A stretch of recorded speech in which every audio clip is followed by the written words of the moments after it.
അസ്സലാമു അലൈക്കും വറഹ്മത്തുള്ളാഹി. എൻ്റെ പ്രിയപ്പെട്ടവരെ, അല്ലാഹുമ്മ സ്വല്ലി അലാ സയ്യിദിനാ മുഹമ്മദിൻ നബിയിൽ ഉമ്മി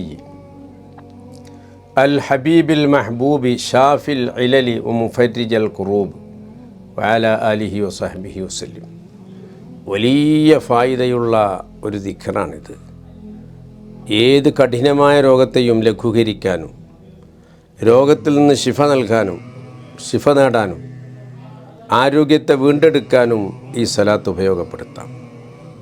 എൻ്റെ ഈ ശബ്ദം കേൾക്കുന്ന എല്ലാ മുഅ്മിനുകളും മുഅ്മിനാത്തുകളും രാവിലെ സുബഹി നിസ്കാരത്തിന് മുമ്പ് ഒരു 11 പ്രാവശ്യം ഈ ദിക്ർ ചൊല്ലിയാൽ ശ്വാസതടസ്സം പോലെയുള്ള മാരകമായ രോഗങ്ങളിൽ നിന്ന് അവൻ്റെ ജീവിതം മുഴുവനും രക്ഷപ്പെടും. അല്ലാഹു സുബ്ഹാനഹു വ തആല അവൻ്റെ ശിഫാ കൊണ്ട് നമുക്കൊക്കെ ശിഫ നൽകുമാരാകട്ടെ. അസ്സലാമു അലൈക്കും വറഹ്മത്തുള്ളാഹി.